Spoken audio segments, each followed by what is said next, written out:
This episode is brought to you by the Compass Concerts, whose support helps make this show possible. Would your heart like to be full with the love of what you do, music? The Compass Concerts awaits you with welcoming and supportive audiences from all over the world. With pre-performance meditation and post-concert discussion, reassess and reimagine the performing experience at the Compass Concerts.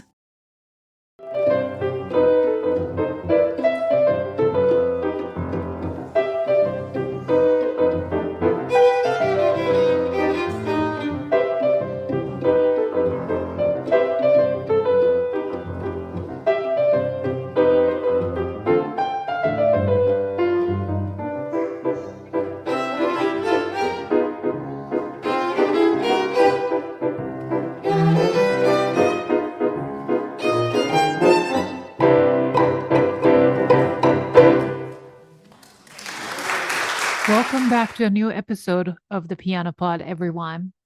Today, I am so excited to introduce our guest, Rebecca Haas, pianist, composer, educator, and creative coach from the San Francisco Bay Area. Now, full disclosure, this episode was recorded the morning after the 2024 US presidential election. What was I thinking, right? To book an interview session the day after the election. As you can imagine, the stress and uncertainty of the previous night lingered, and both Rebecca and I came into this conversation feeling a bit raw. But honestly, that openness made our discussion all the more authentic and meaningful. Let me tell you a bit more about today's guest. Rebecca's work is celebrated for its wit, lyricism, and vibrant joy. Her debut Brazilian album, Florescer, in English, Bloom, has been praised as a delightful 43 minutes of musical sunshine. And her latest release, Bright Little Worlds, is an imaginative collection of 22 original compositions for solo piano and ensemble. It's a beautiful journey through styles ranging from Brazilian to jazz, impressionistic, neoclassical, and beyond. Rebecca's passion for Brazilian rhythms has made her a vibrant part of the Bay Area's Brazilian music scene over the past 5 years. She has performed with groups like the Berkeley Choro Ensemble and appeared as a soloist with the Diablo Symphony and Echo Chamber Orchestra, showcasing Brazilian and Latin works by living composers. She also regularly performs solo, sharing her own compositions alongside beloved Brazilian classics. In addition to her solo work, Rebecca is a dedicated collaborative pianist and educator. She co-founded the Modern Spark Trio in Minneapolis and performed with the Brazilian percussion group Batucada do Norte. Ever curious and deeply creative, she inspires her students and creative coaching clients to pursue their own path with curiosity and joy. Before we dive into this inspiring conversation, I just want to take a moment to thank all of our incredible fans and listeners.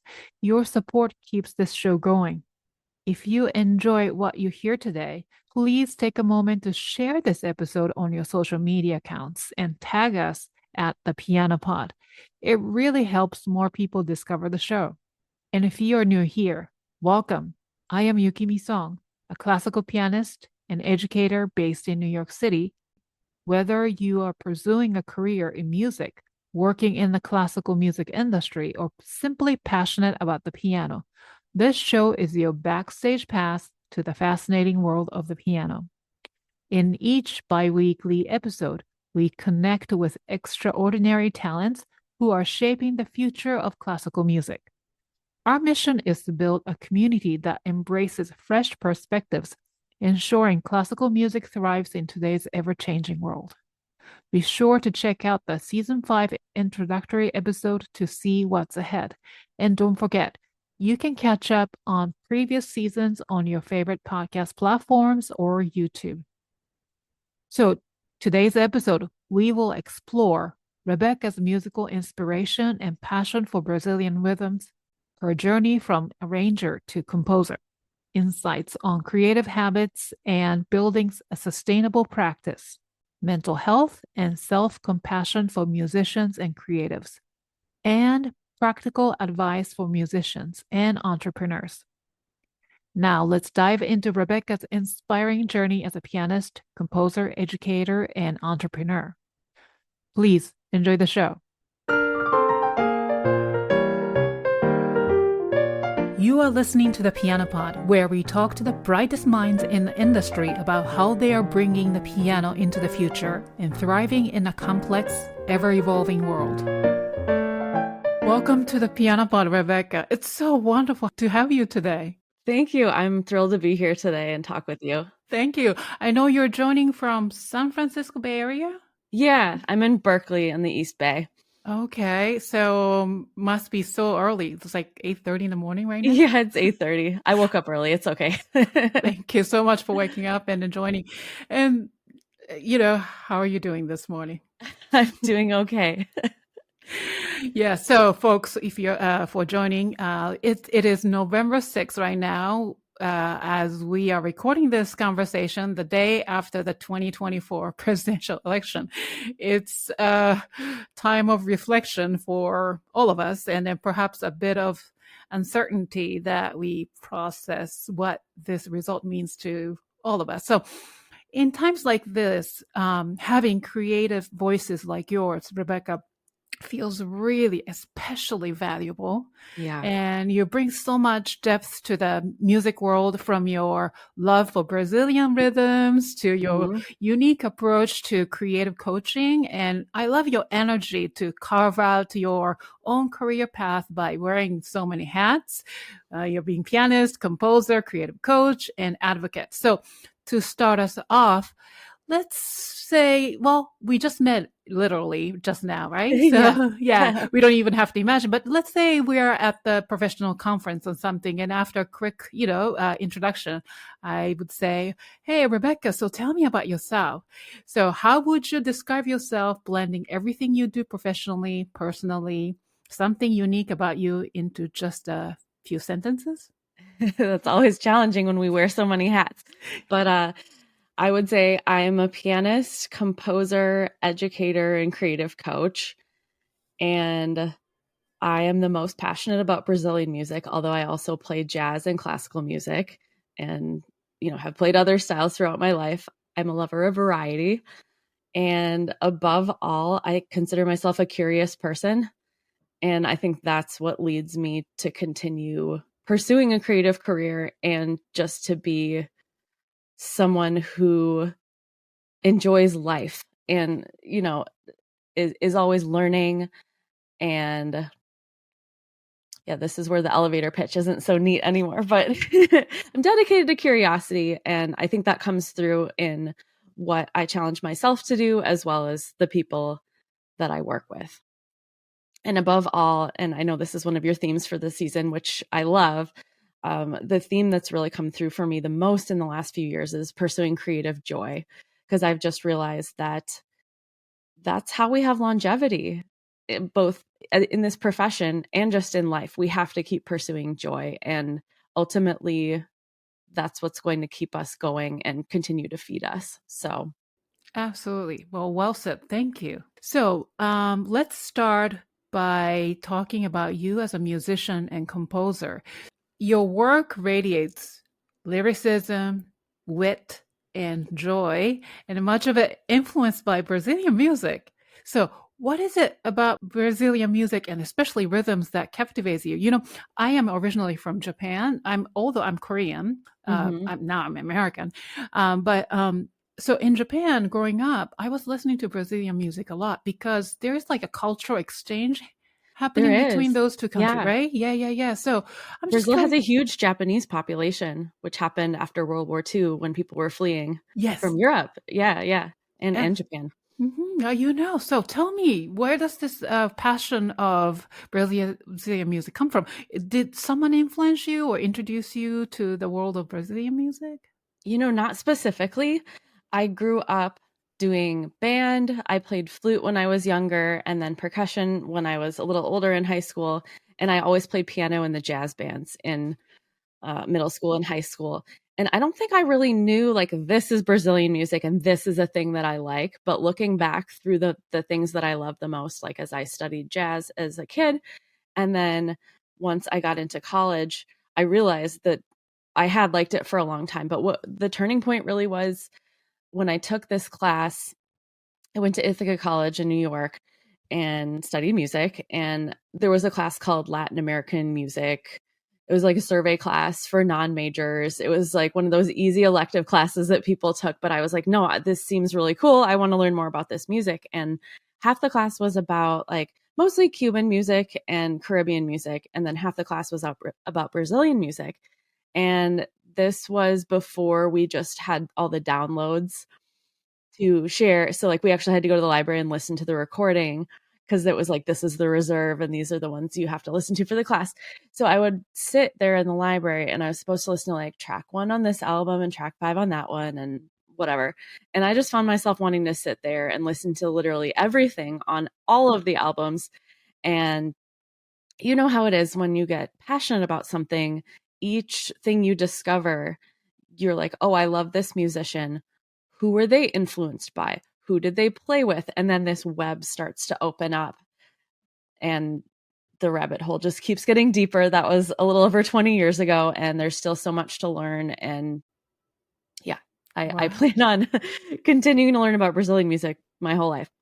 Wow, that's amazing. My piano teacher in college was Brazilian, so yeah, it's just their even Portuguese, their version, their pronunciation, everything is just so rhythmical, and then it just fits Yeah. with the music. I love it. Yeah. Yeah. And so, like, I can't really explain exactly what it is I love about it. Sometimes people will be like, how did you, this white girl from Minnesota, end up so into Brazilian music? And I'm like, I don't really know. Like, why do you fall in love with a person? You can kind of explain it, but you can't explain all of the deep feelings that you have. So I don't know. It's something about the rhythm and the groove. It really speaks to me. And it's a powerful feeling. Yeah. Great. Yes, I love passionate people, and then especially those with a deep dedication or fascination for something specific. So, tell us about your debut Brazilian album. I can't pronounce this word. Flore, I can. Florescer. florescer. And Ser. And I am not the best pronouncer of Portuguese either, but florescer means bloom in Portuguese. This album was described as a delightful 43 minutes of musical sunshine. Oh, Yeah, that's so sunshine nice. we need today. Yeah, we Right? do. Yeah, yeah, Brazilian music has that effect for sure. Yeah, so that was my first album, which came out in 2018, and it was a blend of piano arrangements that I wrote of existing Brazilian tunes, and also some originals that I wrote in Brazilian styles. So it has a little bit of samba and choro and maracatu, which is a style from Northeast Brazil that people don't know as much about, baião, which is also from Northeast Brazil. So it's a real blend of Brazilian styles, which is great because, Americans tend to know about bossa nova and maybe samba, and there's just so much more. They're a huge country, just like you could say, what is American music? There's a lot of different types. It's the same in Brazil. So yeah, that was the culmination of several years of having written these arrangements. And I think as I was sort of dipping my toe into being a composer, arranging felt more comfortable and easy to do than starting from scratch. But then over time, I started to develop my own music and my own voice.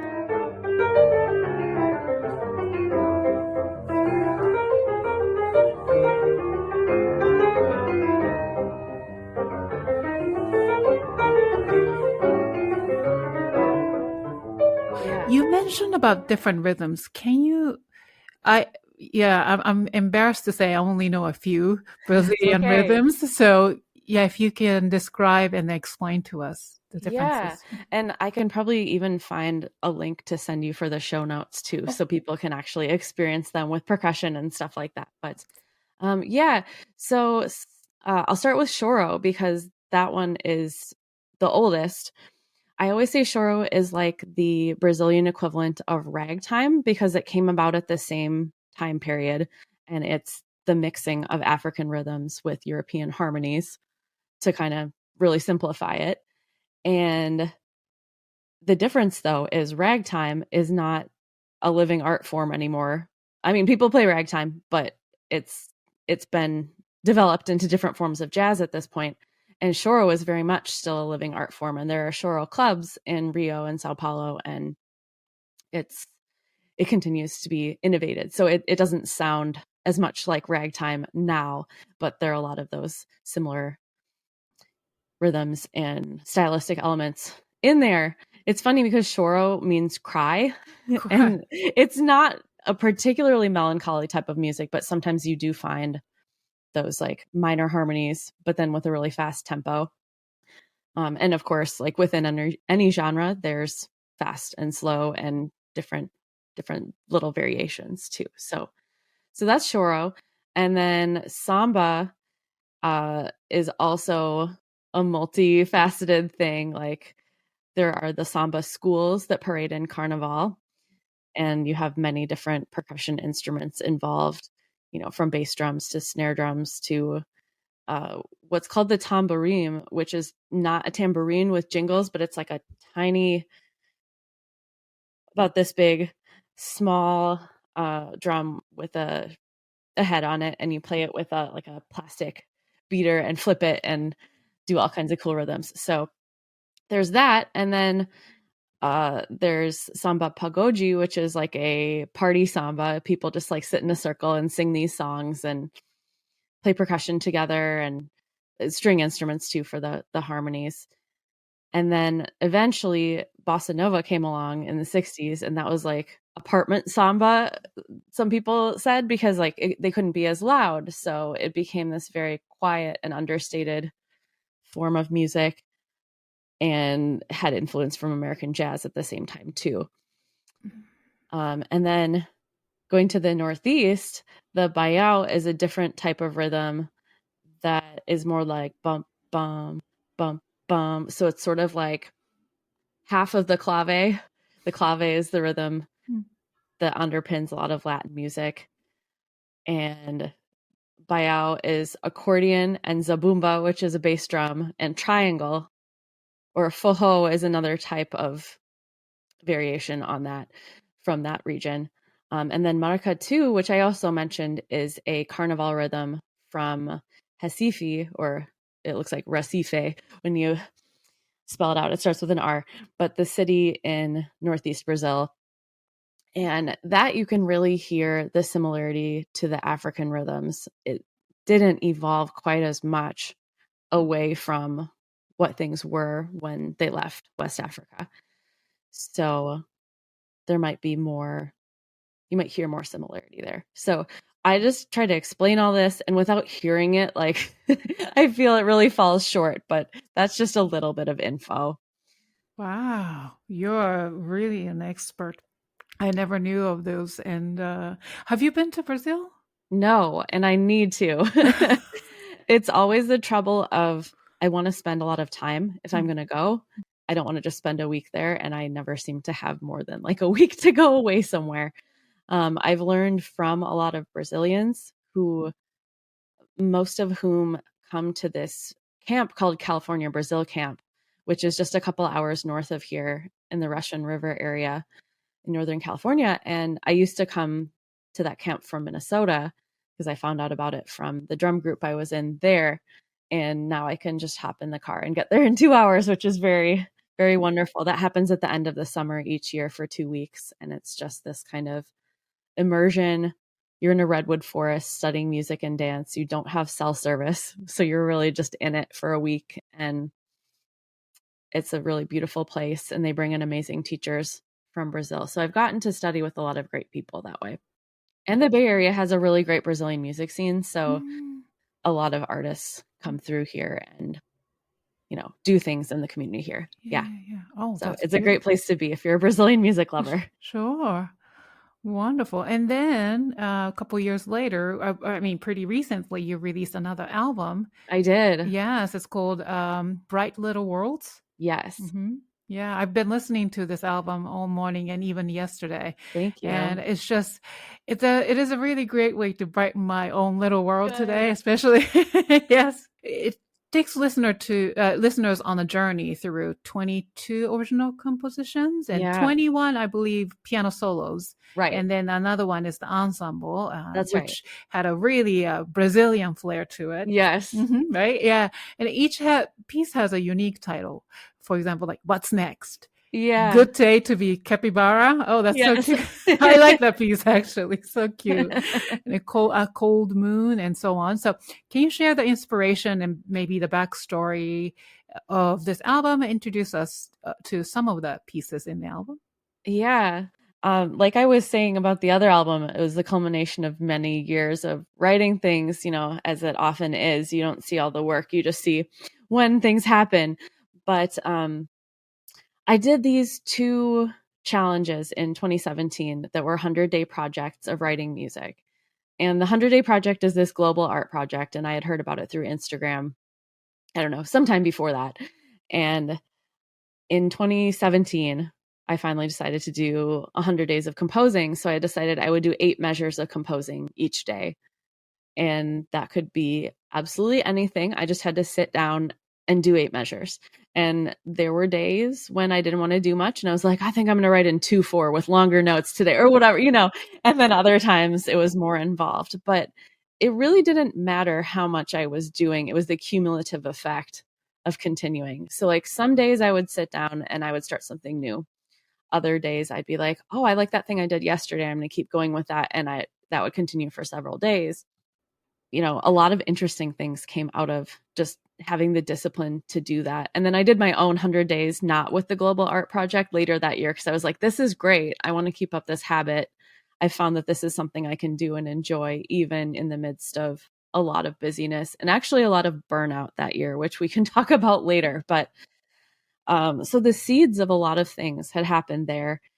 And not just the seeds, like a lot of finished pieces had come out of that. A few of those ended up on my first album, but a lot of them were just kind of left over and hanging out. And in 2023, I went to see this piano concert by a friend of mine she's a composer and she wrote a lot of these things, but she's also a really gifted improviser.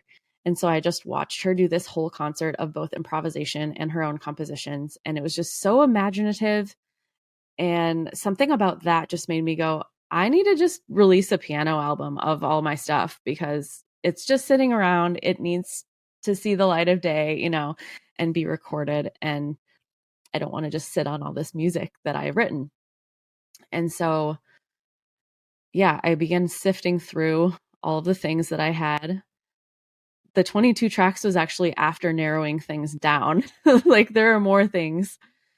And some of them I ended up finishing kind of in a little blitz, like not long before the recording session last January, because I was just thinking, this isn't quite what I wanted it to be yet. And I do want to record it. So I'm just going to make it work and finish it up. So the real challenge with this album was, how does it all fit together? There's a huge amount of variety on it. And there were a lot of different voices in my head saying, like, this isn't a cohesive album, and you shouldn't do this all together. This should have a theme. It's not marketable, all the things that come up when we start to do a project. And those voices want to stop us, but we don't let them, hopefully. And that wasn't the case. The voices weren't stopping me, but it just was sort of a challenge to figure out, like, what is this going to be? So I went in just knowing that I was going to record all these things, and the order of it came later. And even many of the titles came later. Sometimes I really don't know what to call a piece. Naming is the hardest part of composing for me.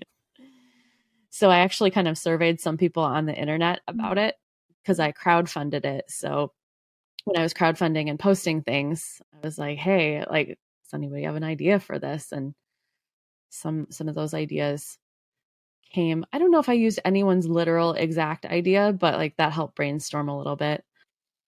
And as you can see, like from the interesting titles, I try not to take myself too seriously as a composer. I take my work seriously, but I try not to take myself too seriously. Like, it doesn't need to be a serious thing. It just needs to be what it is and like what the work wants to be. And if it wants to be named after a capybara, like that's what it is. So Oh, I like yeah. capybara. Yeah. Yeah. Well, I thought the rhythm was kind of Brazilian, and they have a lot of capybaras Yeah. there, and I like how they look. They have like a funny facial expression, and they're always sitting in a pool of water. So that's kind of like why that one got named that. I thought it Oh. was just capybara chilling in the sun. Yeah, but I really enjoyed listening to them, all of them. And then Thank the you. last one just really is so exciting, and I don't know, makes everybody just feel warm, inside. I'm And so glad to hear that. mhm. Yeah. The last track is called Patas de Problemas, which means trouble pause, and it's named after my cat. And I going back to just kind of like how the journey of being a composer has been in the last few years.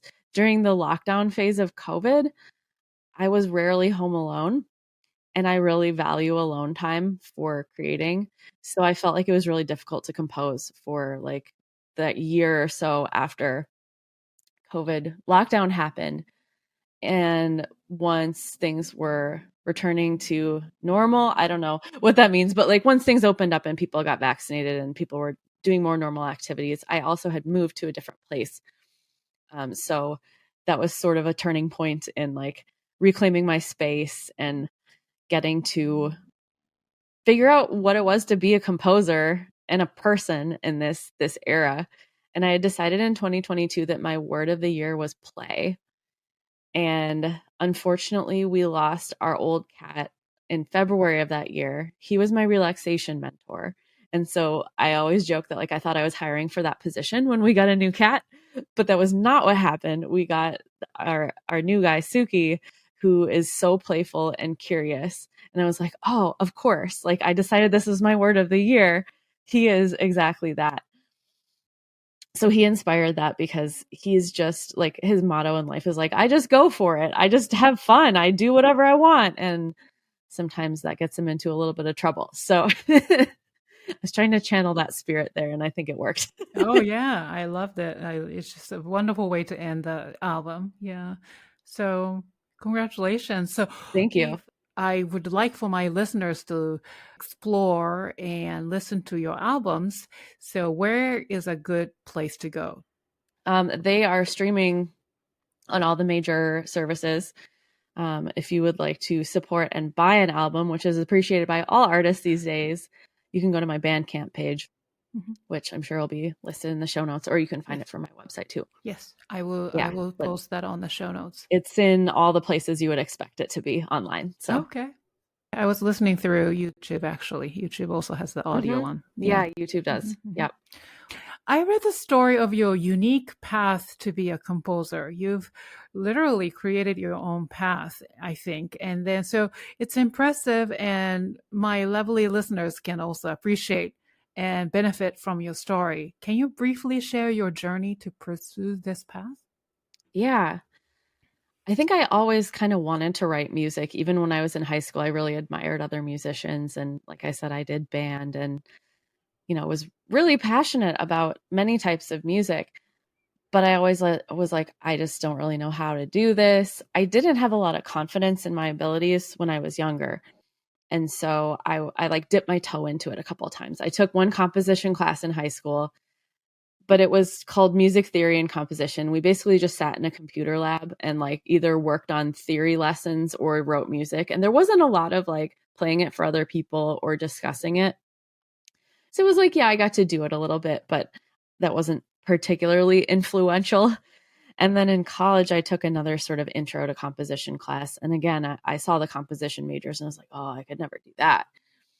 And I don't know, I just hadn't developed the maturity to get that confidence in myself yet. And that's just where I was at that point. But I did enjoy it when I did it. And then there were a couple things that I wrote kind of secretly for a while there. I would start little things or write down little snippets of ideas, but I never shared them with anybody for a while. And then the first time I actually shared my music with other musicians was in 2016. And I was 33 at that point. And at that point I was like, oh, I'm old to be just starting this, which like you're never too old to start anything. And I believe that if you want to do it, you should just do it. And if you are doing it, you get to label yourself that thing. If you compose, you are a composer. But, it's sometimes hard to actually own the label. But that was a real turning point because I went to this composer night called the New Ruckus, which was held in St. Paul at this, it was called Studio Z. Zeitgeist is this new music performing ensemble based in the Twin Cities that is now maybe even 50 years, not with all the original members, but it's been around for at least 40 years. And so, they're a real presence in the scene, and their performance space, their old performance space was this hub for composers or just interesting new music things happening. So this was a monthly night hosted by this guy named Paul Cantrell. And he just said, the only requirement is that it is original music. Come share. It can be in progress. It can be a part of something. It doesn't matter what it is. As long as it's original, it's welcome here.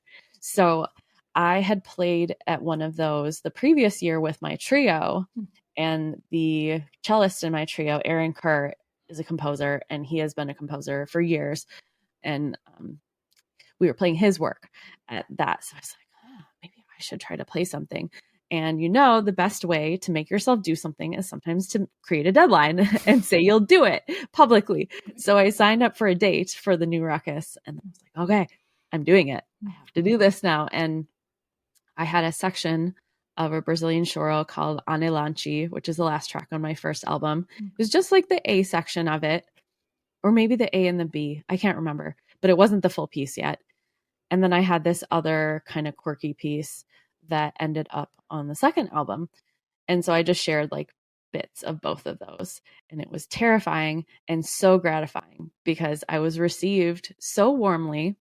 It was just a few other composers in the room and people who were just like fascinated by music and wanted to hear it. And they had really kind things to say and they were really encouraging. And then Paul, who was hosting it, said to me, you obviously have a lot of trust in your process. And I was like, do I? Like, I didn't realize that. And it was just really affirming to hear someone reflect that back to me because I realized that, yeah, I did actually. So that was kind of the beginning of me calling myself a composer publicly. Then I started a blog where I wrote about just creative process stuff and started sharing what I was doing, both when I finished a piece of music and published the sheet music, or just like, here's what I do when I get stuck, or any topics that come up in the journey of being a creative person. And then eventually that developed into the coaching work that I do now. So it's all intertwined. Wow. So going back to 100-day projects, Yeah. and then so composing 8 measures a day, and so how these projects shape your creative practice, and I'm sure you are using that practice into your coaching as well. But what did they teach you about creativity and growth? They taught me first that you just have to show up. You won't do anything if you don't show up. So like getting my butt on the piano bench was more valuable than I realized because I compose at the piano. Because I'm a pianist, it makes sense. Even if I'm not writing for piano, that's always where I start. And it also taught me that quantity leads to quality, that if you are really focused on only writing the very best thing, that you'll probably hold yourself back from trying things. And so knowing that I just had to show up and do something every day taught me that it didn't matter that much. And it did matter, but it was freeing to know it didn't matter that much, because if I wrote something bad today, I was just going to show up tomorrow and then do something else. And no one ever had to hear about it again. And that was fine. And maybe it was that I would never do anything with it. Maybe it was that it would be a seed of something else. Sometimes I found the same themes coming up in different things that I wrote. And that was kind of cool to kind of tie things together. When I started making that second album, I actually like fused some things together. So yeah, it just taught me that you need to show up and do something, and that it's all part of your practice. and you get to practice more the more that you do it, and the more that leads to writing things that are good. And when I say good, I really want to define that as good according to me, the person who is writing it, not good according to some sort of arbitrary standard. Like, that's how we should all evaluate our own work. Like, is this good for me, to me? And is this what this piece wants to be? Because sometimes they have a mind of their own about what they want to be, and you want them to be something. And then you're like, this isn't working, and you have to shift courses, and then something clicks after you change your mind from what you thought it was. But without actually doing it, you're not going to get there, right? Yeah, exactly. Yeah. But, when you do creative things or beginning to think about doing creative stuff, it's always the sitting down on whether that is the piano bench or the actual chair to sit in front of the computer. That's the hardest part, right? Because starting can be very much the hardest part. Mm-hmm. So that's where the small bites approach, the 8 measures, was really compelling. Because if I was like, I need to write a whole piece every day, I wouldn't have done it, because I would have said to myself, like, I don't have time for that, or I can't do that. So it was really freeing to make it a small amount. Can we also talk about why you wanted to cultivate your career as a composer? Why is it important, right? Yeah. I think there are a lot of reasons why. And sometimes I think like a grant writer or something, like, about the greater purpose of it.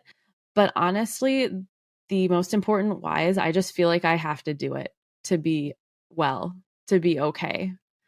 And I don't know that I have to compose necessarily, but I do have to make music to feel like myself. And I've witnessed this in other periods of time in my life when I hadn't played the piano for a while. And I just kind of felt like flat and like not like hugely depressed, but I just felt like this like more shadowy version of myself that wasn't quite vibrant. So I just know I need to do it. And like that's number one. And then I do just really love sharing music with other people, and that's a huge part of the reward about it. So yeah, I just want a world in which we can all make stuff and share it with people for others to enjoy. And as we're talking about today, like, we're having big feelings the day after the election. There's a piece of music for that. There are multiple pieces of music for, like the prescription for how you're feeling at any given moment. And it's incredibly helpful for us to process our emotions that way, either by playing if we are musicians or just hearing it. So I think there's just such a big need for music in the world. Oh, absolutely. And that sounds like very broad and very general, but I believe it to be true. Yeah, it is true. Now, then, how did you build confidence in your identity as a composer? And especially coming from unorthodox way to become one. Does that make sense? So, because we tend to compare ourselves to others, or, I'm not fit in, right? Yeah. Then especially classical music industry is about this way or not. Yeah. Right? So yeah, that's a really good question. And I'm not sure I can fully explain it, because some of it is just like continuing to be a person and growing in ways that you don't intend to. But I don't know. I mean, I think it does come back to curiosity and letting that and just moving toward the things that light you up be the way that takes you on your path. I really tried to force myself into some paths that were not for me, like many times. And I tried to do that until I felt really burned out and I needed to get a wake up call that, like, no, I wasn't supposed to go to grad school for collaborative piano. No, I wasn't supposed to be a classical performer. And that's fine. Like, I think I had to take some so-called wrong turns in order to figure out what I did really want to be doing. And I don't really consider them wrong turns, because I learned from every single thing that I have done. And any study we do, even if I'm not intending to be only a classical performer, there's no regret about any studies that I have done. Like, I've learned technique and so many things from every type of music that I've ever done. But trying to make myself be only that and fit myself only into the path that I saw someone else do. I'm a person who's really good at following directions and like, how do you do it right? And I will follow the path because I'm like, okay, this is how this person did it. That seems right. I'll follow that. Turns out that didn't work for me a few times, and I got tired of that not working. Being a piano teacher, I'm still a piano teacher. I've been one for over 20 years now, but I thought that having a huge piano studio was going to be like the way for me to feel fulfilled as a musician. And that wasn't it either. Having more than 30 students as an introvert turns out was a terrible idea for me, but having a smaller studio, I really love. So like, I think just learning from what I had done and also being a recovering perfectionist, I historically have wanted to do things correctly. And it turns out that trying to do things correctly keeps you from doing a lot of things. It holds you back because you're afraid of doing it wrong. So I think the more times that I either did something quote unquote wrong or that like didn't work for me, and I learned that it was fine in the end and that I could keep going and that nothing terrible happened, like each of those experiences gives you more confidence. And you just learn that like, I get to figure this out. That's okay. I don't need to have all the answers. I need to just have like the next step in mind, or perhaps more steps, but like just the next step is okay sometimes. So, yeah, I think just being open to learning about myself and about what I'm doing is how I develop that confidence in being a composer or anything that I've done. And then it's still probably a work in progress in that It way, is. right? It's Yeah. always going to be a work in progress. And I think accepting that is huge too. So we think we're getting to this end point and that we're going to finally be a master of whatever. And just embracing that we're always going to be learning is really freeing. Yeah, absolutely. Yes. Yeah. And then by you thinking that way, you can constantly invest in yourself, and which is hopeful, right? Yes. Yeah, yeah. Yeah. I don't know if you've talked about growth mindset with people on your podcast before, but Yeah, yeah. discovering about that was Mhm. very influential for me because I think I was more in a fixed mindset of this is how I am and I can't become something else in those times when I didn't have the confidence to be a composer or whatever it was. And then once I embraced growth mindset more, it was like, well, yeah, let me keep growing. Mhm. And I don't know everything and I'm not going to, but that doesn't really matter. Right. Yeah. Before continuing this inspiring conversation with our guest, let's take a moment to hear from our valued sponsor of the month, whose support helps make this podcast possible. Have you dreamed of a safe place to practice performing? At the Compass Concerts, we're reimagining what performing can be. With our welcoming and encouraging live online audiences, even with anxiety and stage fright, you leave with a meaningful, genuine performing experience. Our community of musicians, educators, and meditators begins each concert with a brief meditation followed by performances. We end with sharing about our experiences and asking thoughtful questions. And at the Compass Concerts, you're welcome to share music at any stage of your journey, because that's what musicians deserve, a safe and encouraging space to practice performing. For more information, check out our website at www.thecompassconcerts.com and on Facebook and Instagram. The Compass Concerts is a performing experience that opens the heart and inspires. Come listen, come play. We look forward to seeing you. Let's talk about your coaching business, creative Sure. coaching. And so tell us about your business and program and what inspired you to start and what did you feel like was missing in the industry or from the people that you met that motivated you to create this your approach. Those are really great questions. So I kind of touched on the origin of it before that blog that I started writing. And I found that through writing about just the struggles that I was coming up against, that I was starting to have more conversations with friends and colleagues about this stuff. And I realized that I was kind of informally helping people with these issues already.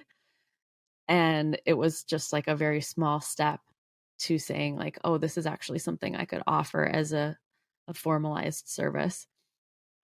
And maybe it was a little crazy how I did it with the timing, because I released my first album in October of 2018 and then I launched the coaching in November. I was like, well, that's done. Let's do something else now. And, it led to like a pretty busy season, and I maybe should have rested a little longer, but that's okay. It is what it is. And then speaking of rest, that's kind of the other side of your question. I felt that people were not talking about rest enough and about burnout and overwork. And it's just kind of baked into American culture, for one thing. And on top of that, I'm also Midwestern. I am a descendant of farmers. I grew up learning that you had to have a strong work ethic and the value of hard work was very important. So it was like really baked into my DNA in many different ways. And I know that doesn't make me special necessarily.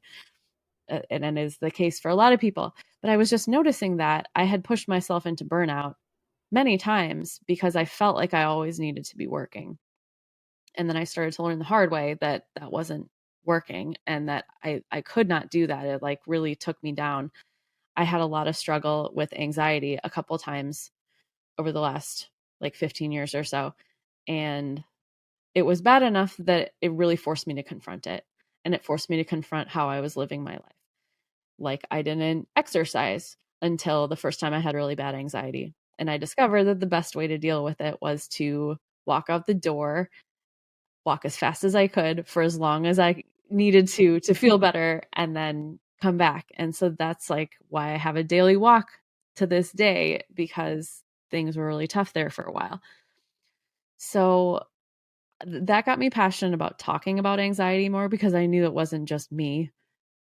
And I knew that the career of being a musician prized the hustle and, working harder and longer and never taking breaks. And the truth is that we just really can't do that. It doesn't work. It's not sustainable. As much as we get messages that we're supposed to be like that, we're still humans, and that's the truth. Yeah. So, we can deny it, but like our bodies will tell us, it'll catch up to us. And then I also learned about this woman named Mara Glatzel and her work on rest. And I took a class on rest with her, ironically, while I was like launching into some of the worst burnout of my life, because I was like, I'm learning about rest. This is great. And I didn't actually put any of it into practice, which is like very typical sometimes, that like we think we're doing something by learning about it, but like maybe we should try it too. Again, a learning experience, right? So all of those things kind of were coming together in like 2016, 2017. And yeah, to answer your other question about like what's missing, that focus on being a whole person and rest and, managing your energy in a way that lets you be a human, not a machine. I felt like that was missing. And I also found, when I was looking around at creative coaches on the internet, I found a lot of people who are focused on either visual art or writing. And I didn't see a lot of musicians doing it. So I felt like I wanted to put my own twist on it. And I didn't limit myself to only working with musicians, even though that's what I focus on now. Like I still don't, like if someone approaches me and we seem like a good fit, that's fine. Like it doesn't have to be musicians, but I found that I was attracting a lot of musicians just because they saw themselves in what I do. And also just being a woman musician as an example, rather than a man, was attractive to some people too. So yeah, I think that answers all the things you Yeah. asked. Perfect. Yeah. So I've had coaches before, and everybody is so different, but Yeah. mainly their focus was on branding yourself, and I'm sure you Mm. coach that as well. But really that is the focus. And the Yeah. biography, bio writing, and that's important too. And Yeah. also so many other things like how to approach, let's say, a venue, like how to promote Hmm. yourself and sort of thing. Yeah. Very practical. But Yeah. what sets you apart besides maybe you just talked about wellness, but Yeah. So you're right. All of that stuff comes in depending what goals people are trying to do. I find that people who come to me are coming from one of two sides initially. Either they're feeling like they're creatively blocked, or they just like really need motivation to do a project that they've been wanting to do forever and they want someone to help them through that. Or they're like, I'm super burned out and I don't really know how to do life right now when I'm so tired, but I really would love to be playing my instrument or writing or whatever it is. And those things are really intertwined, but I find that when people come to me and they say like this is why I'm here, it comes from one of those two sides. And so I think part of what sets me apart is I'm not just asking them like what makes you creatively blocked and not just working through that, but we're looking at like what is your life like? Do you have things that help you nourish your body? What is your work structure like? How is your relationship with productivity? I really focus a lot on compassionate productivity, like I like to call it. And, we might get really into the nitty gritty of like, here's what your schedule should be like. And that doesn't mean we're like time blocking every second of their day, but just saying like, oh, I know I have more energy in the morning. I'm going to try and do my creative stuff in the morning and make that a habit. And I know that I get tired in the afternoon. I'm going to stop trying to make myself do this like heavy mental work in the afternoon. So we kind of look at like the whole landscape of what their work life is like. Or they're like, hey, I have kids and I have a full time job and I'm trying to do this thing on the side. And I'm really frustrated that I can't do it really fast. And then we say, like, maybe you can't do it fast right now, but that is okay because this is what fits into your life right now. And you're going to do it in the way that actually works for you. So I think making it actually work for the person as they are, meeting them where they are is a big part of it. sure, yeah. Now, you mentioned about, burnout, so I want to talk about that Yeah. as a fellow creative. I know what it's like to build something from scratch, and Yes. that's the something that I think we both have something in common, right? Like it's so fun to Yeah. do. So Yeah. then this creative energy comes with a price, and sometimes it definitely leads to burnout if you're not careful. And then in the back of my mind, I sometimes hear, "Don't be lazy," even though I know I'm working really hard. But I hear this voice a lot, Yeah. and then Yep. I have to get this down. Oh, I want to make, and then also you have the desire. Oh, I want to make this better. I want to make Yeah. right. So how Yeah. can we pace ourselves and avoid burnout? And I know when exactly I have a burnout. It's like the next day I have so many things to do, but I just can't do it. And I Yeah. have a mental block, and my body is tired, but I'm pushing myself. Right. Mhm. Yeah. I have so much to say about that. Yeah. So, well, and you just said something interesting that you hear the voice about being lazy, and like that's part of it. And then you're saying the creative energy can tire you out. And the creative energy can be what fuels you too. I think it's really important to look at all the different parts of a project. Like maybe well, I'll just use myself as an example. I have gone through periods of time, even somewhat recently, where I felt really, really busy, past my capacity. And it's something that I do willingly for a season or, a short time because there's a project that I really want to do. And I get to play in this one concert with these people that I really want to play with. And that feels really fueling. And I've noticed that even if I'm super busy, that I feel very enlivened and I don't care that I'm that busy if I have that thing that's giving me like the creative juice. But if I don't have that thing, I could be less busy and feel more burned out because I don't have the thing that's giving me that passion or like keeping the passion lit up. So there's like there's all the different parts of a creative project. Like maybe you feel really drained by podcast editing and like that's what makes you feel burned out and you know a different part of the project, like deciding who the guests are, that makes you feel really lit up. And so maybe you focus more on that. And so like knowing what parts give you energy and what parts don't, and just like having that knowledge is really important. And you asked multiple questions. Now, can you back up? Yeah, I mean, so I mean, so many questions. So, and Yeah. how can we pace ourselves? And Oh, yes. Yes. So you were just saying too that you wake up one day and you feel like you just can't do anything because you're feeling burned out. Like, great. You know that is a sign, and you can say, I'm there. I'm going to do something about it now. So noticing, I think, is step one.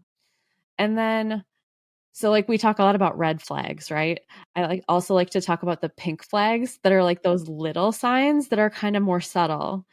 And getting to know yourself better, you will start to notice some of those things. Like one of my pink flags is like, I just feel kind of crabby and just irritable for, maybe no reason, or there's a reason, but like more so than usual. And, maybe just not having as much enjoyment in something. So if you can pinpoint like this is the stuff that happens before it gets really bad, that's really great, because then you can say, all right, now I'm going to add another night of rest this week, or what can I delete from my schedule right now? Even if it's a one-time thing, even if it's like a party that you really want to go to see this one person, sometimes it's a hard choice, but sometimes you have to pick the thing that is able to not be on your schedule. Isn't a work thing. It's not always easy to make those decisions. But I think knowing yourself is the biggest thing. I have started this practice. I've been doing this for years, like a weekly check-in. So I write it right on my schedule, and I just write like what worked this week, what didn't work, what did I learn, and what I want for next week. It takes me like 10 minutes or less, and that has been incredibly helpful in noticing like how did last week go?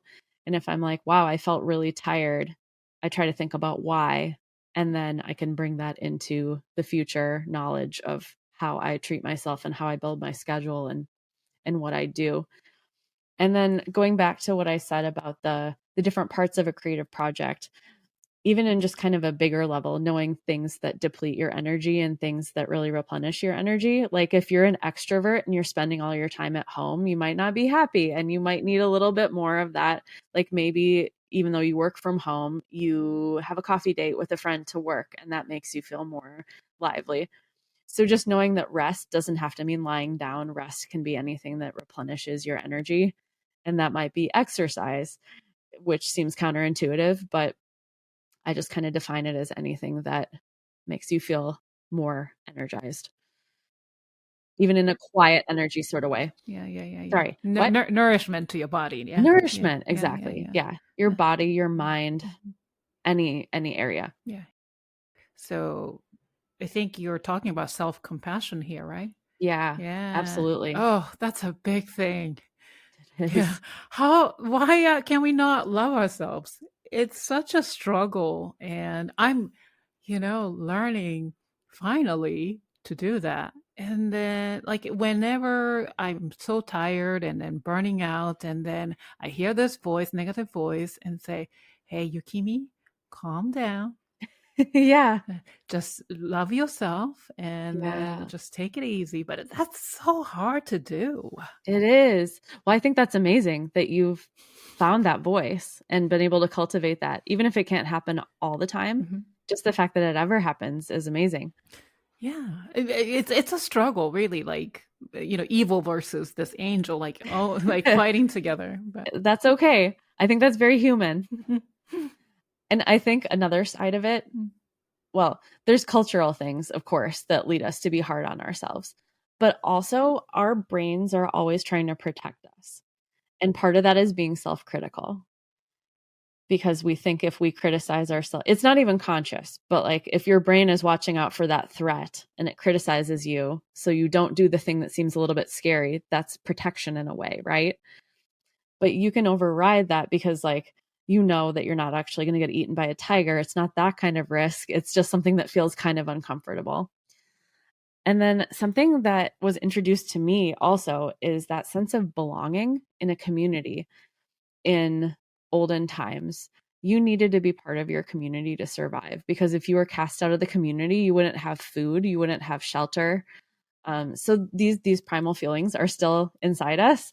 And so we feel that if we don't do all the things we need to belong, that's a huge threat. So a lot of self-compassion stuff is tied up with that sometimes. And it's a little murky and we don't realize it. But like we were saying before, practice. It's all about practice. Like self-compassion can be tied up with meditation too. And I've heard Pema Chodron, the great Buddhist nun who's written some great books, I've heard her say that she's bad at meditation, that she spent an entire silent meditation retreat stewing about how this person next to her definitely hated her. Or like something that sounds totally ridiculous. And you're like, she has dedicated her whole life to this. But that's just the point. We don't have to be good at it. We just have to keep practicing it. And we're never going to be perfect at it. And like, that is also the practice. So That's the beauty of practice, right? yeah. And like we were saying about composing, you got to keep showing up. You just have to keep trying. And if anyone is new to the practice of self-compassion, I'll share one of my very favorite resources, which is Dr. Kristen Neff. She is one of the foremost researchers of self-compassion, and she wrote kind of the book on it too. But her website has a bunch of free meditations. They range from like 5 minutes to I think a little over 30, maybe 30 or 40 minutes. They're in the app Insight Timer, which I use. They may be in other places, but they're definitely free on her website, which I think is self-compassion.org. Check that out later to be sure. But yeah, I didn't think that I was the kind of person who wanted to listen to self-compassion meditations. I was like, if I'm going to meditate, it's going to be silent. It's cheesy to hear this person's voice in my ear. And I wasn't into it. But in 2017, which was the second time I had really bad anxiety, I just had this deep desire to hear someone tell me it was going to be okay. And so I was looking for self-compassion meditations and I stumbled upon hers, and it was just the best thing I could ever imagine at that moment, to have someone's voice in my ear being like, you're okay. It's really hard right now. That's okay. And so to hear someone else's voice say those things was a really powerful thing for me, just to hear that modeled. So if anyone is thinking that, like, I don't know how to do that voice in my head, it's okay to look outside first. Look for examples, or think about how you would tell your friend or your child or anyone you love, how you would respond to them about the thing that you're struggling with. And that might help you practice a kind voice too. Yeah, anxiety is something. Performance anxiety is one thing, but another kind of anxiety would be, I don't know. I've had the anxiety a couple weeks ago too. It just came to me, I think. When you do creative work, you're always in self-doubt mode. Yeah. That can happen. Yep. And like you mentioned that we're all being perfectionists, and especially being a pianist, that's kind of like a comes with the territory, being a perfectionist. Does that make sense? I think so, especially in the classical context where you're supposed to play it right. Right. You're not supposed to play wrong notes. Yeah. That Yeah. mindset. And then, Yeah. so, that causes, I think it's the habitual thinking that piles up, and then you end up having this anxiety. And so, Yeah. but you seem like that's your, one of the, I don't want to say sales pitch, but you as a coach want to help other people, right? Yeah, it's one of the things I focus on for sure. Tell me about this Fuel Your Creative Work. This is a workbook. Yeah. Yeah. So I wrote this Fuel Your Work with Compassionate Productivity workbook in 2020 when, we were all at home more and didn't quite know what to do. Well, maybe not all of us were at home more. I don't want to assume that, but many of us were. And especially many of us who are musicians, and our outward performing work couldn't happen at that moment. So I was just really leaning into the coaching side of my work, because that's something that could happen online. And this idea of compassionate productivity came about, I think, because we were forced to slow down. And I was noticing that the first few weeks of the lockdown, I didn't really put any pressure on myself. I was like, we're in an unprecedented time, as everyone was saying. I'm not going to make myself do a lot of work. I'm going to let myself like kind of feel out the time and have the grace to just figure things out. But after a few weeks, I was like, well, this isn't really working for me. Like, I need a schedule of some kind. I need a structure because that's how I work the best. I think a lot of people are that way. And I was thinking, okay, I want to be more disciplined about my time. But I knew that I'd had experience with time blocking every inch of my day and then getting angry with myself because I was 5 minutes behind on the schedule and then being like, well, I got to eat lunch faster because I got to practice at 1 p.m. and then my students are coming at 2 and whatever. So like I was practicing the mean boss version of time blocking. And I was like, I wonder if I can do this in a way that's more compassionate and that is more flexible and that takes your energy into account and allows you to rest when you need to. And so that idea and making it into more of a concrete thing that other people could practice is how that book came about. So in there's some strategies for just looking at what your life is like in terms of the structure of your schedule, what kind of time you have, when you have energy to do certain things, looking at your history with productivity, because most of us have a lot of baggage with productivity. And we need to kind of think through like, oh, maybe this assumption I had is not something I need. Maybe it's not actually serving me anymore. So it kind of lets you reflect and also gives you some templates and formats for making a structured schedule with flexibility. If I want to purchase that, where should I go? Is it RebeccaHaas.com or there's another website? Yeah, well, I have my coaching website is coachingforcreativewellness.com at this moment, but I'm actually working on putting it back into RebeccaHaas.com. But if you go to RebeccaHaas.com, the landing page says I'm here for, and there's a button for music or coaching. Okay. So you will find it if you head to RebeccaHaas.com for sure. Mm-hmm. And it's just in the little offerings menu, you'll see Compassionate Productivity Workbook there.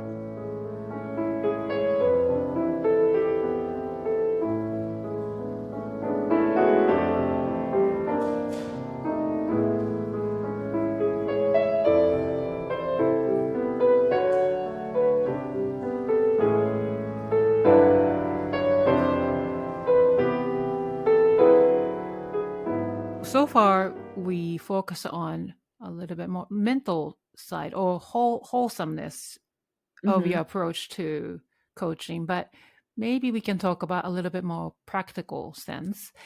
Then here and there, I heard you are being introverted.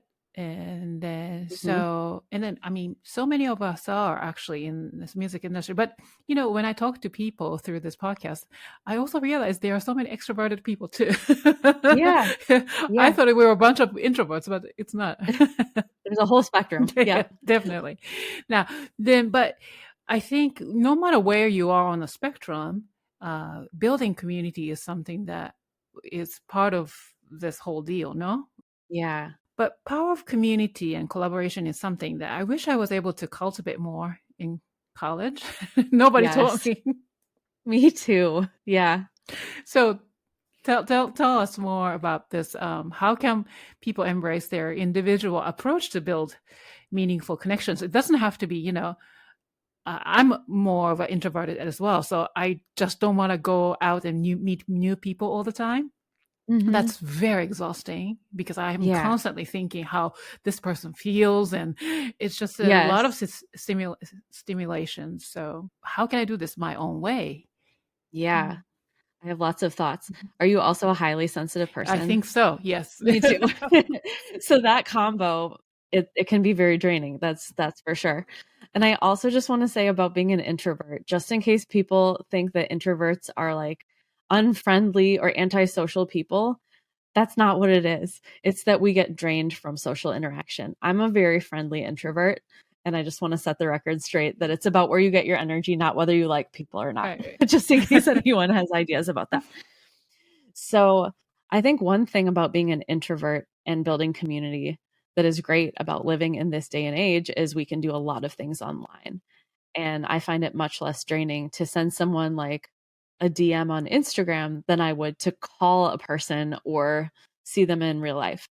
So maybe it's that you find someone like if I saw your podcast on Instagram that you're just like, hey, I like that episode. That's cool. And you can just do this tiny little statement to somebody and see what grows from there.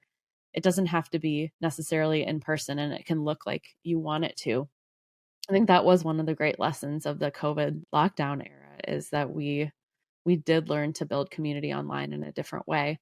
And then maybe we went away from that because that was all we were able to do for a while. But I still think it's very valuable. Something that was a huge realization for me is I thought networking was gross and I didn't like the idea of it. It just gave me this like schmoozy vibe when I thought about going to networking events. And I didn't want to be this like fake schmoozy person. So as soon as I realized that networking could mean just being my authentic self and being curious about somebody else and like wanting to talk to cool people about what they do, changed everything for me. So I find that really energizing, actually, to have conversations with people, like say at a more creative based networking event. I think I was thinking about like business events where I didn't have anything in common with anybody, and you know, that's not appealing, and that's not the kind of networking events that anyone has to go to if they don't want to. But yeah, I think getting curious about what other people are doing. I know this word curiosity keeps coming up again and again, but it's so essential in everything. So I would say building community in whatever way you feel like you have the capacity to is okay. And maybe you're going to do it a little more slowly than someone who is out and about and doing all the things. But I would also say that oftentimes I have a really hard time getting out of the house to say, go to that show of that person that I kind of know in my community. And I pretty much never regret actually making myself go, even when I'm tired and I feel like social interaction is a lot. And yeah, just kind of like being a presence somewhere. I don't think you even have to be like all that talkative, just being like, hey, I came to your show and I really enjoyed it. That's something. That's you being there in this like quiet, warm way. So I think that we can build community in a lot of different ways. And also just knowing what your capacity is for people time. So like sometimes I really don't feel like performing. I don't feel like talking. And I have to shift into a different frame of mind to put myself in that place. And I have to know that I'll feel drained afterwards and that I need that rest period afterwards. So I actually like mark it on my calendar, cat and couch day. Like literally put that as an all day appointment in the calendar, or a partial day if I can't do a full day. If I know there's some kind of performance where I'll be really drained, you can plan for that and just know that maybe my capacity is a little bit limited and maybe I went past it at this moment, but that's okay because I really wanted to do this show and it was really exciting and fun for me to meet people and share music. So, yeah. Wonderful. Yeah, this is one of my way of networking too. So, Yes. right, this Yes. works for me. And Yeah, I loved having a podcast for that reason too. you do have podcast. I stopped it about a year and a half ago. It's still up. It's called Being a Whole Person, and it's about the creative experience, being a creative person, how to take care of yourself, have self-compassion, all these things we're talking about today. And it was partially interview and partially solo episodes. So yeah, the archives are up. Please check that out if you want to. But I totally agree. It was like, I want to interview this person because I want to talk to them. Sure. And it's really fun. Yeah. And it gets quite personal. It's amazing how, right? Yeah, that's a really good point, actually. I think that's something about being an introvert and a highly sensitive person is that I want to go deep, like Yes. immediately. Yes. And that at the party, people are like mingling and going to the next person. I'm like, no, I actually want to talk to you for a half hour Right. because we're getting into it. And not everyone is there for that. Sure. So I find that sometimes I'm like a mismatch with the party atmosphere because of that. So yeah, I totally agree with you that getting to have a real, authentic, deep conversation is Sure. super rewarding and less draining for me than it would be to just like flit about and be like, what do you do to Hmm. 5 different people? Yeah, and then talk about sports or whatever. I Yeah. just I have nothing to say about yeah, sports. same here. But yeah, Yeah, exactly. Like whatever yeah. the news. Yeah. Football still doesn't make sense to me. So, Me neither. okay. It's okay. Okay. We have music. Yeah. So you mentioned the crowdfunding when you did produced your albums. I want to talk about that because that's also part of the community building, and you've Yeah. successfully crowdfunded 2 albums on Kickstarter. And what Yes. are your top tips for musicians considering Yeah. crowdfunding? And I'm personally curious. I'll first say that I worked with an excellent Kickstarter consultant. His name is Laser Weber. He's amazing.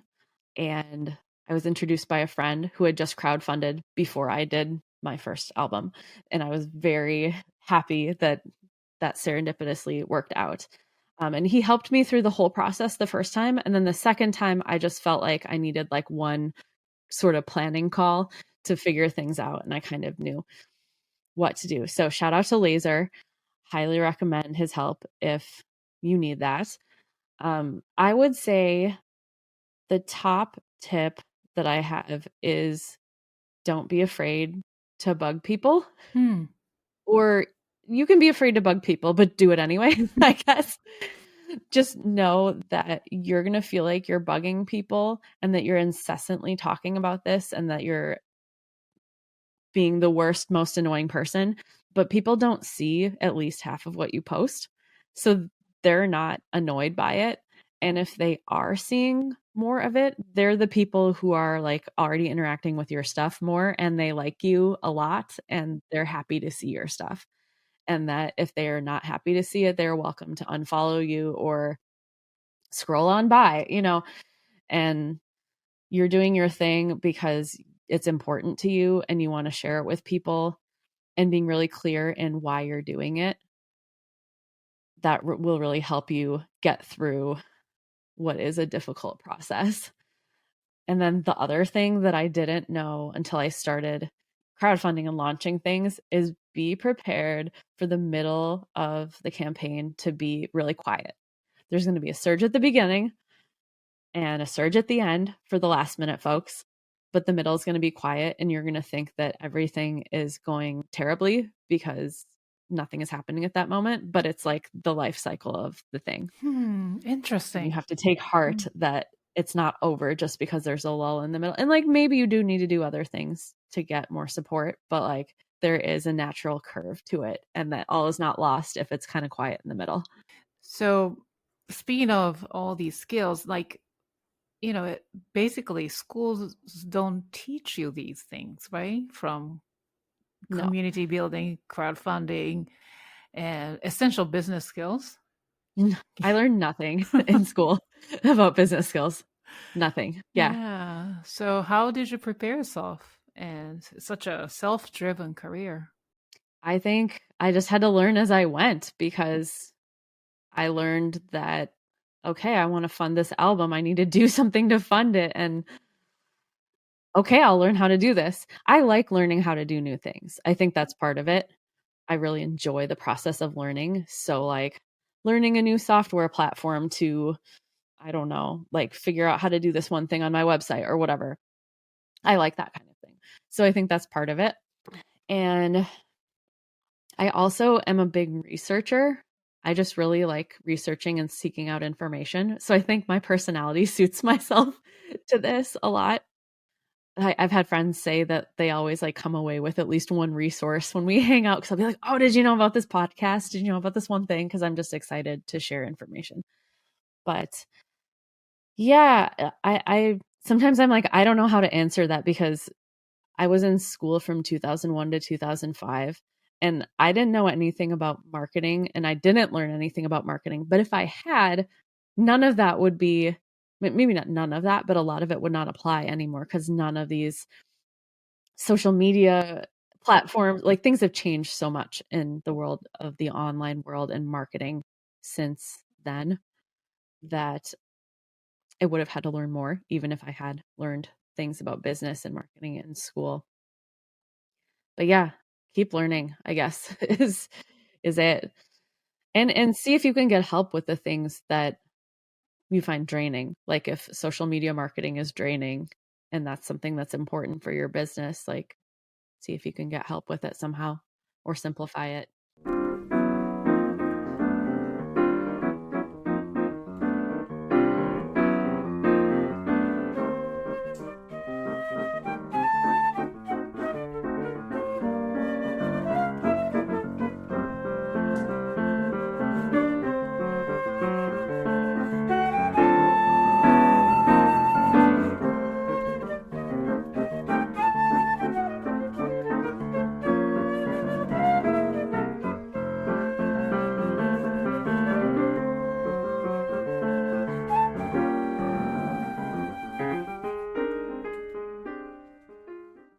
So you emphasize the importance of following an authentic path. And what advice would you give to emerging musicians about building unique, joyful careers without burnout? I think it all comes back to having quiet time. And that could be in terms of actual rest, but it could just be in terms of mental space. Like you need to have some time to reflect, to know yourself and to know what you want. And if you're so busy that you never have that time, it's really hard to know even how you feel about anything that you're doing or to have new ideas. I really find that when I take the time to rest more than I thought was necessary, that when I come back, I am just like flooding with ideas and that my brain starts to feel like a waterfall and I want to capture all of it. But if I don't let myself get to that rested enough point, that it's just a trickle and I have to catch the drops where I can. And it's not a science.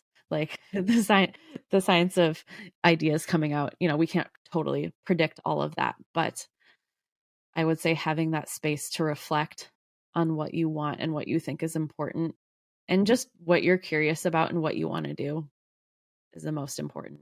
Like, even if that's taking a walk every morning without listening to a podcast and just having the space to think, doesn't have to be a lot of time, just a little bit.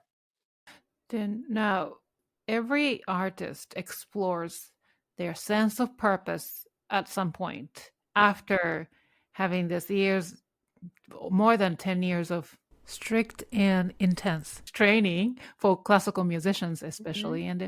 But how did you find yours, and what advice would you offer for musicians seeking clarity in their mission, which is very important?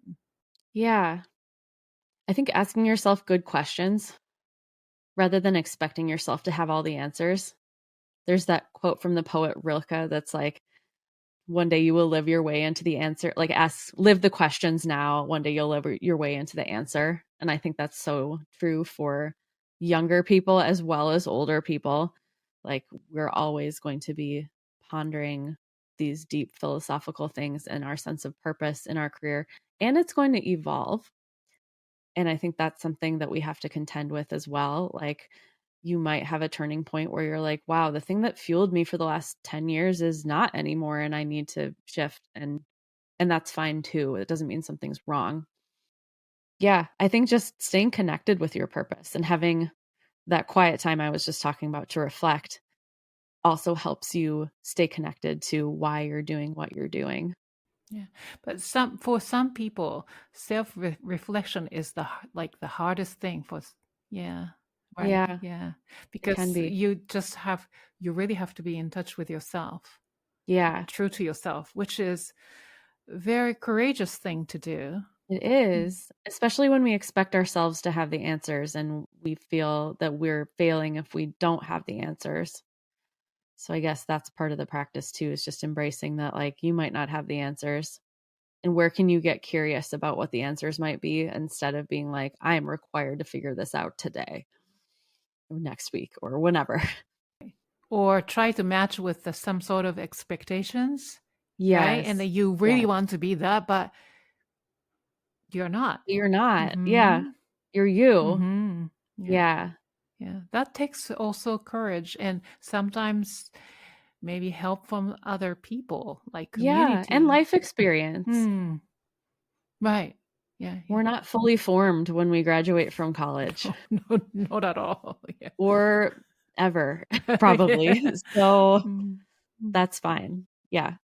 Just commit to rediscovering who you are, I guess. So now looking ahead, what's next for you in your career? Where do you envision yourself in maybe in the next 5 years? Another album, maybe? Or yeah. Definitely. Yeah. I'm always a person who is really good at planning for like a year or two ahead. And it's difficult for me to plan further than that, especially given like what the world has dealt us the last several years. But yeah, I mean, I know I'm going to keep creating and composing and that my whole life will contain that. I would really like to do another album where I have a band and play more like Brazilian jazz type stuff. So I think that will be in the future. I don't have any concrete plans for that yet because I'm just like, okay, no new projects in 2024. Like after the one album, because I crowdfunded it last fall, actually this time of year. So I started that planning in like September of 2023 and then, released it in May, did another album release in Minnesota in August. So it was like a full year of being really busy with that project. So I'm in kind of a rest phase and a dreaming into the next thing phase right now, more than I am like, here's what's next phase. But one thing, actually, two things that I'm really excited about. One, I have a piece called Waving at Copeland on my newest album, and I'm going to orchestrate it. And it's going to be played by the awesome orchestra here in the Bay Area. This is the Bay Area's adventure seeking orchestra, they call it. And they do these open rehearsals every month where they just play through stuff. And they love to do works by living composers and local composers who can be in the room. So that's really cool.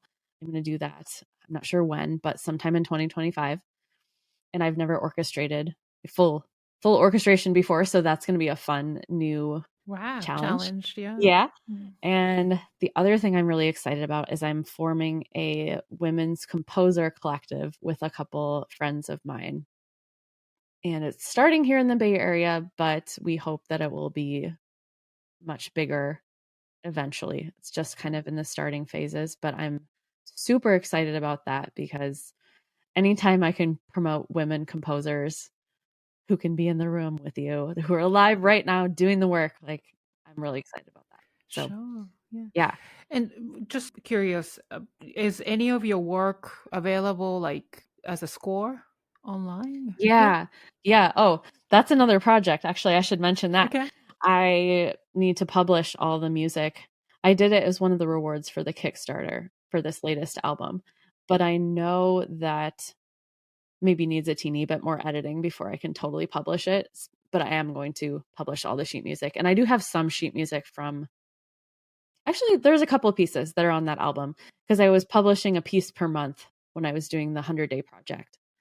And after that. So yeah, there are several things in my website store now, but I have plans in the near future to publish all of the things from this new album. Yeah. Wow. I've had people ask me about it. So I'm like, okay, good. Keep bugging me. I need to do that. Yeah. Isn't our guest so inspiring? I'm sure you're enjoying and learning from every bit of this episode, so I need to ask you two things. First, hit that like button on YouTube or subscribe if you're listening on your go-to podcast platform. Then follow us on Instagram, Facebook, LinkedIn, and TikTok at The Piano Pod for behind-the-scenes content, episode updates, and more. Stay connected and inspired to celebrate the past, present, and future of classical music. So now it's time to really promote your work, and from your albums to your coaching, even you listed like creating coaching services, newsletter, free good creativity and challenge, and other stuff. So the floor is yours. Take it away. Okay, great. I do too many things, but yeah. So as we talked about, you can listen to my albums or buy them on my website. And you said CD. I do have a few CDs. If someone is listening and they want a CD, I have a lot of copies of my first album, but I didn't make as many of the second, which is good. Yeah, so that's the music. I also play Brazilian music here in the Bay Area, and I play for weddings and events. So if anyone is in the Bay Area and they need a pianist for something, I'm here. And then on the coaching and creativity side, yes, I do one-on-one creative coaching, either with one-time sessions or as more of a whole season of work together. Either one could be appropriate depending on what your goals are. And if anyone has questions about that, you can either book a call to talk about it or send me a message, or I'm happy to answer any questions. And I am not one of those people who does a hard sales pitch on the discovery call. It is, as you could probably tell from the vibe of this conversation, it's just to like see if we're a good fit. So I love just meeting people by having those conversations too, even if we don't end up working together. So feel free to reach out if you're interested in coaching.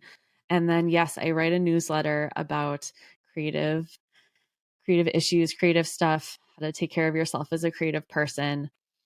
And you can sign up for that. And you can also get this.